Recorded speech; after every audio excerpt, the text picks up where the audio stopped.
સુરતમાં ફરી એકવાર નકલી નોટોનું નેટવર્ક સક્રિય હોવાનું સામે આવ્યું છે। એસઓજીની ટીમે બાતમીના આધારે પરેશ હડિયા નામના શખ્સની ધરપકડ કરી તેની પાસેથી 500ના દરની 5 લાખ રૂપિયાની નકલી નોટો જપ્ત કરી છે।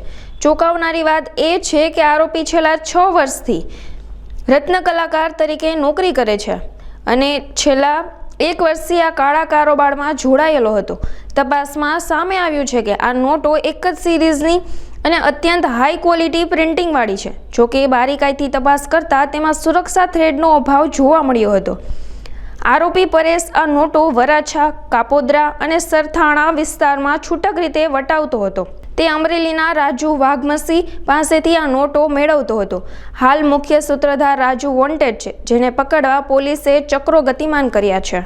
એસઓજીને એક બાતમી મળી હતી કે એક વ્યક્તિ જે છે એ નકલી જે ચલણી નોટો છે એ વરાછા, કાપોદ્રા, સરથાણા આ બધા એરિયામાં છૂટક રીતે વેચે છે। તો એ રીતે એસઓજી એની તપાસમાં હતી।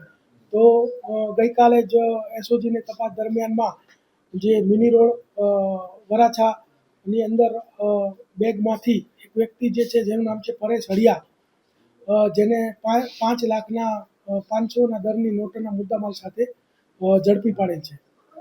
આ જે વ્યક્તિ છે એને ઝડપી અને ત્યારબાદ પૂછપરછ કરવામાં આવતા ખબર પડી કે આ 500ના દરની નોટો છે એકદમ હાઈ ક્વોલિટી પ્રિન્ટિંગની કરવામાં આવેલ છે, પરંતુ એક જ સિરીઝના નંબરવાળી છે અને એને પ્રિન્ટ જે સારી ક્વોલિટીના પ્રિન્ટરથી પ્રિન્ટ કરી અને બજારમાં આ લોકો જ્યાં ભીડભાડવાળી જગ્યાઓ હોય કે કોઈ પાનના ગલ્લાઓ હોય કે કોઈ શાકભાજીની લારીઓ હોય ત્યાં આ લોકો છૂટક રીતે વેચાણ કરતા હતા। આ જે આરોપી જે છે એનું નામ પરેશ હડિયા છે। પોતે કિરણ ડાયમંડની અંદર 6 વર્ષથી નોકરી કરે છે અને 1 વર્ષથી આ જે નકલી ચલણી નોટો છે એને વટાવવાનું કામ કરે છે। એની પૂછપરછ દરમિયાનમાં જાણવા મળ્યું છે કે અત્યાર સુધીમાં ટોટલ એણે જે છે 25 લાખ રૂપિયાની નોટો જે છે એ છૂટક 1 વર્ષમાં બજારમાં એણે ફેરવી છે। આ નોટ જે છે એ હાઈ ક્વોલિટી પેપર એમાં યુઝ કરવામાં આવે છે, હાઈ ક્વોલિટી પ્રિન્ટિંગ કરવામાં આવે છે, પરંતુ એમાં કોઈ થ્રેડ નથી અને જો બારીકાઈથી જોવામાં આવે તો તરત ખ્યાલ આવે છે કે નકલી નોટ છે। પરંતુ આ લોકો રાત્રિના સમયે ભીડભાડવાળી જગ્યાઓમાં કે જ્યાં બહુ જ ગરાકી રહેતી હોય ત્યાં આ લોકો આવા નોટો વટાવવાનું કામ કરતા હતા।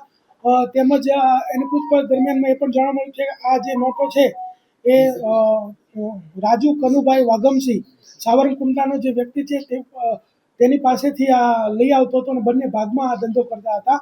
અને જે રાજુ છે એ વોન્ટેડ છે અને એના પકડાયા પછી એ કઈ રીતે ક્યાંથી લાવતો હતો અથવા તો પોતે પ્રિન્ટ કરતો હતો તે ખ્યાલ આવશે અને આ લોકોનો બંનેની ભાગીદારી હતી। એમાં નોટો જે વટાવે એમાં 75% ભાગ રાજુ વાઘમસીનો તથા 25% જે આ પરેશ હડિયા છે એનો પાર્ટનરશિપ રહેતી હતી।